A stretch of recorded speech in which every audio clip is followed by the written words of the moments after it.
Hello students, तो कैसे हैं आप लोग। मैं सॉरी कहना चाहूँगी आप लोगों को, क्यों मैंने कहा था कि सेंटेंस मैं बताऊँगी, लेकिन मेरी तबीयत ख़राब हो गई, इसकी वजह से मैं क्लास नहीं दे पाई। आज हम लोग अपना पोएम ही देख लेते हैं, चैप्टर 4 का द एम्प्टी हार्ट, जो पैरास्वामी थोरन के द्वारा लिखी गई है। तो पहले हम लोग समझ लेते हैं द एम्प्टी हार्ट का अर्थ क्या होता है। एम्प्टी का तो मतलब आप लोग समझते होंगे और हार्ट का भी मतलब समझते होंगे। तो इसका आशय यह हुआ कि एम्प्टी हार्ट, वैसा दिल जो सेटिस्फाइड नहीं होता, यानी कभी भरता नहीं है। और ये कविता लिखी गई है पेरियास्वामी थोरन के द्वारा। पेरियास्वामी थोरन, पेरियास्वामी थोरन भी आप बोल सकते हैं, जिनका जन्म 1908 ईस्वी में हुआ और 1987 ईस्वी में उनकी डेथ हो गई थी। A distinguished Tamil writer, first made his name as a writer of short stories and poems. तो पेरियास्वामी जो थे वो बहुत ही अच्छे जाने माने तमिल लेखक थे, बहुत प्रसिद्ध थे वो। और उनका पहला जो नाम हुआ वह शॉर्ट स्टोरीज़ और पोएम में, यानी छोटी छोटी कहानियों में और कविता लिखने में उनका बहुत ज़्यादा नाम हुआ। However, he is best remember today as the editor of the famous 10 volume general encyclopedia इन तमिल, कलाई कचनजीयन। तो वो जो जाने जाते हैं आज के डेट में, तो खास करके 10 वॉल्यूम का एक साइक्लोपीडिया जो उन्होंने तमिल में लिखा था उसके लिए। Later he has compiled and edited on encyclopedia in Tamil for children. तो बाद में उन्होंने एक और इंसाइक्लोपीडिया लिखा जो बच्चों के लिए था। A master of style, Thooran handle successfully the prose poem and the sonnet. तो मास्टर ऑफ स्टाइल यानी कि बहुत अच्छा उनका स्टाइल, उन्हें स्टाइल में मास्टर कहा जाता था। तो उन्होंने सक्सेसफुली हैंडल क्या किया, प्रोज पोएम और सोनेट को।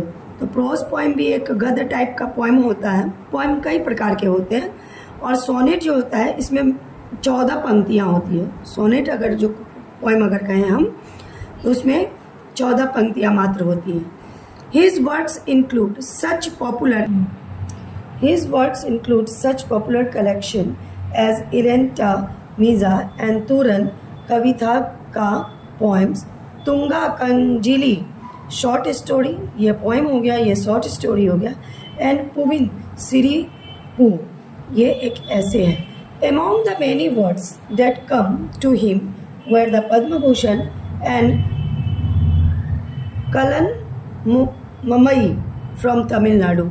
तो उनको जो अवार्ड्स मिला था उसमें से आपको पद्म भूषण अवार्ड, और यह तमिल का एक अवार्ड है जिसे आप पढ़ सकते, कलाई ममानी अवार्ड था जो तमिलनाडु का था।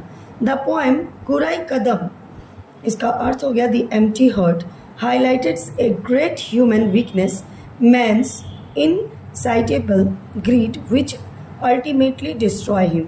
तो यह कविता जो है द एम्प्टी हार्ट, यह मनुष्य का ना खत्म होने वाली जो चाहत होती है, ये बहुत बड़ा मनुष्य का वीकनेस होता है, यानी कमजोरी होती है कि उसे कितना भी प्राप्त हो जाए, ग्रीड यानी कि लालच उसके मन में हमेशा ही रहता है। और यही लालच अल्टीमेटली जो है मनुष्य को क्या कर देता है कि बर्बाद कर देता है। तो बिना देरी किए हुए चलिए हम लोग अपना पोएम स्टार्ट करते हैं। ये तो कवि का परिचय हम लोगों ने पढ़ा, अब हम लोग कविता देखते हैं कि द एम्प्टी हार्ट का अर्थ क्या है और कौन सा कविता लिखी गई है इस पर। तो the man was rich but not content, morning noon and night he went to the wish yielding tree and prayed. एक मनुष्य था, एक व्यक्ति था जो अमीर था, बट क्या था, वो सेटिस्फाइड नहीं था, मतलब संतुष्ट नहीं था।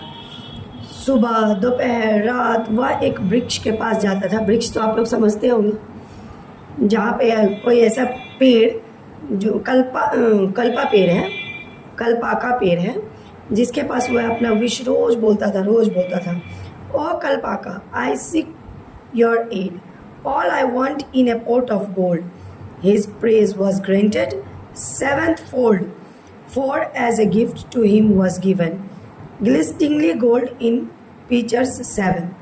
तो देखिए, वह सुबह हो दोपहर हो या रात हो, वह कल्पा वृक्ष के पास जा कर के रोज़ यही प्रार्थना करता था कि मुझे एक घड़ा सोना भरा हुआ मिल जाए, मुझे एक घड़ा सोना भरा हुआ मिल जाए।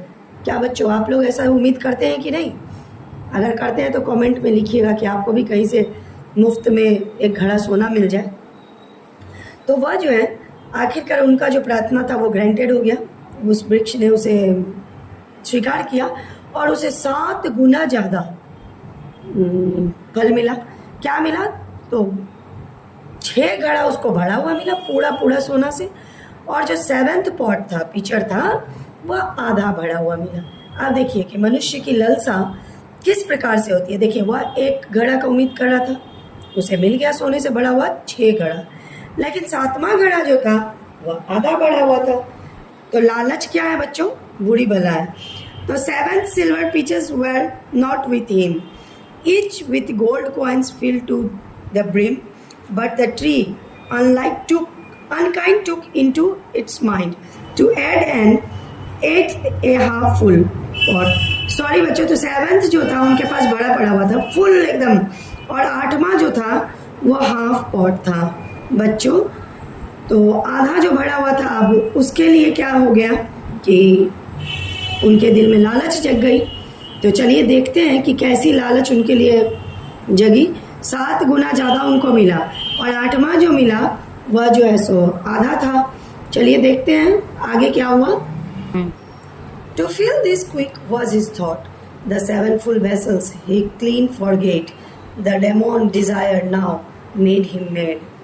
अब देखिए, ये जो 8वां वेसल था उसको बढ़ने का उसको पूरा चाहत होने लगा। वह 7 वेसल्स जो था उसके पास, उसको पूर्ण रूप से वह भूल गया।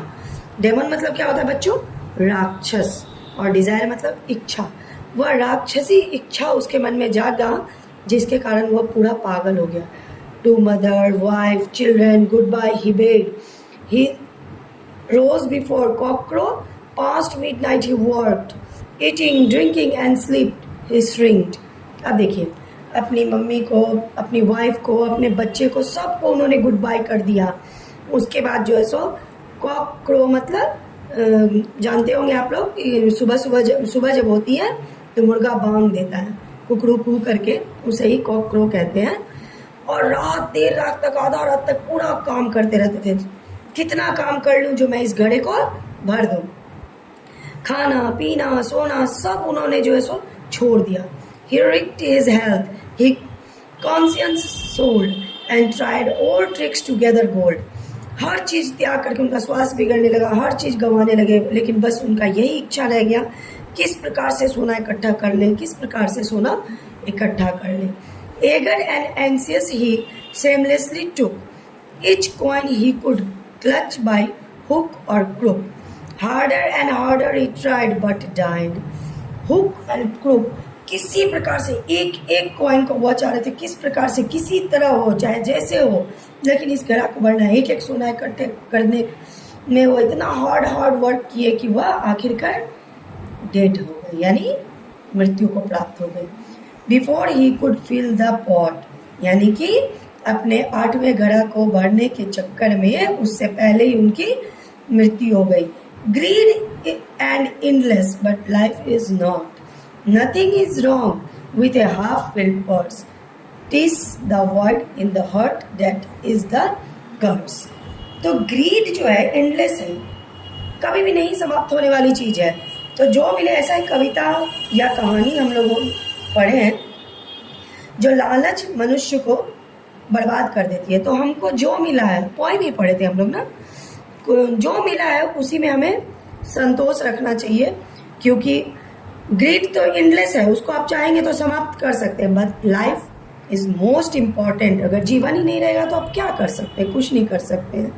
तो दिल में एक प्रकार का यह श्राप है हमारे लिए, तो इसे दूर कीजिए और जो मिला है उसी में खुशी खुशी अपने जीवन को जीने की प्रयास किया जाए। यही इस कविता की शिक्षा है। तो बच्चों, वीडियो आप लोगों को कैसी लगी? आप लोग बिल्कुल व्यू नहीं दे रहे हैं, बिल्कुल नहीं देख रहे हैं। 4 महीना आप लोगों का एग्ज़ाम का है, मुझे नहीं लगता कि कोई बच्चा इंग्लिश पे 1% भी ध्यान दे रहा है। तो आप लोग को मेरी बात तब समझ में आएगी जब आप लोग 12 में जाओगे। मैंने पहले वीडियो में अपना बताया ना द वैल्यू ऑफ इंग्लिश में कि मैंने ऐसे बहुत बच्चे को देखा जो इंग्लिश की वजह से बहुत सारे फॉर्म्स नहीं भरते हैं। तो कृपा करके आप लोग वीडियो को देखिए, इम्प्रूव कीजिए अपने इंग्लिश को, और मेरे वीडियो को लाइक कीजिए, शेयर कीजिए और मेरे चैनल को सब्सक्राइब कीजिए। Thank you.